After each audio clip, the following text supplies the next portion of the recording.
নমস্কার বন্ধুরা, প্রতিদিনের মতো মিশ্রণের দ্বিতীয় নম্বর ক্লাস নিয়ে হাজির হলাম।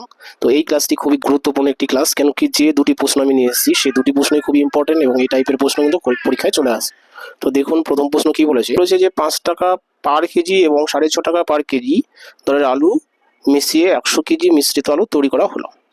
মিশ্রিত আলুর দাম 5 টাকা 60 পয়সা কেজি হলে প্রথম প্রকার আলু কত কেজি মেশানো হয়েছিল।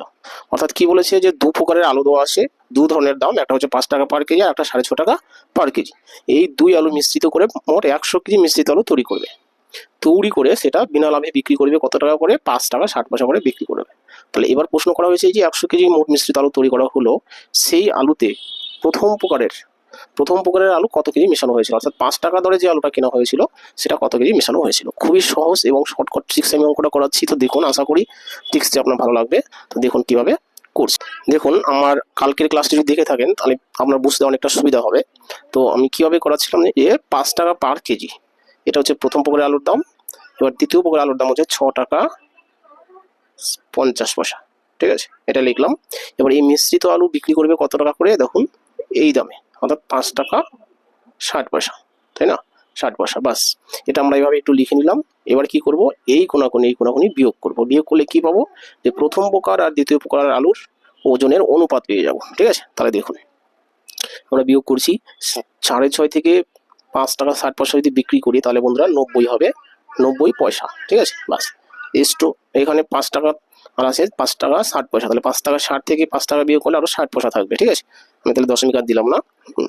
অর্থাৎ কি 90 পয়সা আর কি পেলাম, 60 পয়সা পেলাম। ঠিক আছে, এবার কি করবো, এটা কি পেলাম, দুই প্রকারের আলুর অনুপাতটাকে আমরা একটু ছোট করে নিচ্ছি। এই 0 0 কাটা 3 দিয়ে ভাগ যায়, 3 3 9, 3 2 6, অর্থাৎ 3:2।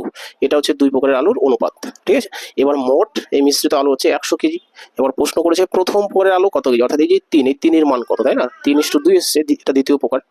আচ্ছা, এটা বের করতে হলে কি করতে হবে, আমরা সবার আগে এই অনুপাতের যোগফল দিয়ে 100-কে ভাগ করব। ঠিক আছে, তাহলে 100-কে আমরা কি করব, অনুপাতের যোগফল দিয়ে ভাগ করব। অনুপাত মানে 3 আর 2, 3 আর 2 কত, 5।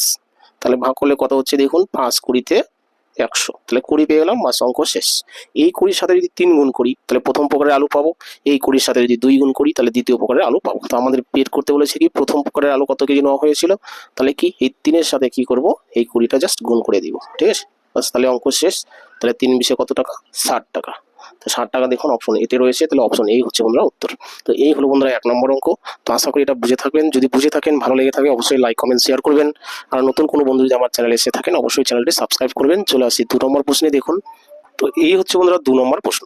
এটা বলেছে 30 টাকা পার কেজি দরের কত কেজি চিনির সাথে 40 টাকা পার কেজি দরের 30 কেজি চিনি মিশ্রিত করে 43 টাকা 20 পয়সা দরে বিক্রি করলে তার 20% লাভ থাকবে। ঠিক আছে, তাহলে দেখুন এই অঙ্কটা আমরা সেম নিয়মেই করতে পারবো, কিন্তু বন্ধুরা এখানে যে প্রশ্ন করেছে এখানে লাভ রাখবে, তাই না?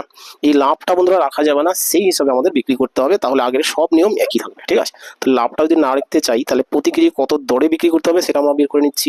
ঠিক আছে, সবার আগে তাহলে 43 টাকা কত পয়সা, 20 পয়সা। কি এটা হচ্ছে পার কেজি বিক্রি করবে 20% লাভে, তাই না? তাহলে এটা যদি লাভ রাখতে না চান তাহলে আমাদের কি করতে হবে, যে বিনা লাভে বিক্রি করতে হবে সেই হিসাবে। ঠিক আছে, 20% লাভের মানে কি, যদি 100 টাকা ক্রয় মূল্য হয় তাহলে বিক্রি করবে 120 টাকা। তাহলে বিক্রি মূল্যটা আমরা নিচে লিখলাম এই কারণেই, কারণ আমরা বের করবো কি, ক্রয় মূল্য, তাই না? ক্রয় মূল্যে বিক্রি করলে সেটা লাভ হবে না, তাই না? তাহলে আমরা ক্রয় মূল্যটা জাস্ট বের করে রাখবো, তাছাড়া বাকি সব নিয়ম এক। আচ্ছা, এখানে যদি আমরা কাটাকাটি করি সবার আগে এই দশমিকটা তুলে দিচ্ছি, তাহলে নিচে আরো দুটো শূন্য হবে, হলো, তাহলে দশমিক উঠে গেল।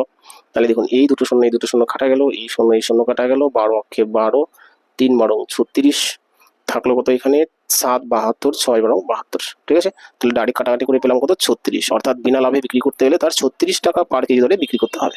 এটা আমরা রাফ করে বের করে নিলাম। এবার চলে আসি আগের নিয়মে, প্রথমের ধাপ। তাহলে প্রথমে হচ্ছে 30 টাকা কেজি দরের চিনি, 30 টাকা পার কেজি এই দরের চিনি মিশাবে কত, 40 টাকা পার কেজি, এই দুই প্রকারের চিনি। এবার চিনি মিশিয়ে কত টাকা করে বিক্রি করতে হবে, যে 36 টাকা, যেটা আমরা বের করে নিলাম, বাস। তাহলে এই দুই প্রকারের চিনির অনুপাত কত হবে সেটা আমাদের বের করতে হবে। ঠিক আছে, তাহলে বিয়োগ করুন, 40 থেকে 36 বিয়োগ করলে 4, 36 থেকে 30 বিয়োগ করলে কত, 6 হয়ে গেল। এবার কি বলেছে, যে 40 টাকা দরে যে চিনিটা কিনেছিলাম সেটা নাকি 30 কেজি মিশ্রিত করেছে। অর্থাৎ এই যে এটা হচ্ছে দ্বিতীয় প্রকার, তাই না? তাহলে দ্বিতীয় প্রকার এই 6-এর মান 30 দেওয়াই আছে, 6-এর মান কত দেওয়া আছে, 30 দেওয়াই আছে। তাহলে এই 6-এর সাথে কত গুণ করে 30টা হয়েছে, 5 গুণ করে, তাই না? 5 6 30, তাহলে সেই 5 আমরা কি করবো 4-এর সাথে গুণ করে দেবো ডাইরেক্ট, তাহলে প্রথম প্রকারের চিনির পরিমাণ চলে আসবে। আবার বলছি বন্ধুরা, যে এই যে বলেছে 40 টাকা পার কেজি দরের চিনি 30 কেজি মিশ্রিত করেছে, ঠিক আছে?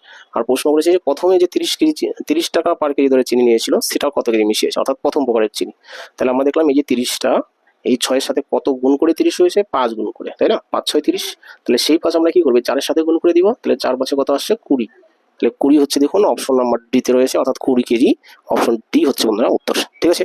তো মনে রাখবেন, তো এই টাইপের প্রশ্নে কিন্তু আমরা এই কাজটা সবার আগে করে নিব, কারণ যদি লাভ বা ক্ষতি হয় সেখান থেকে আমরা ক্রয় মূল্যটা বের করে নিব, তাহলেই কিন্তু এখানে সেই 36টা লেখা যাবে, ঠিক আছে? বাস, এর 2 নম্বর অঙ্ক। তো আশা করি টোটাল ক্লাসটা ভালো লেগে থাকবে। যদি ক্লাসটা ভালো লেগে থাকে অবশ্যই লাইক কমেন্ট শেয়ার করবেন, আর নতুন কেউ যদি আমার চ্যানেলে এসে থাকেন তাহলে অবশ্যই সাবস্ক্রাইব করবেন, কেন কি আমি প্রতিদিন এই টাইপের একটি করে ক্লাস অন্তত দিয়ে থাকি আর একটা শর্ট ভিডিও দিয়ে থাকি। তো রাখছি বন্ধুরা, থ্যাংক ইউ।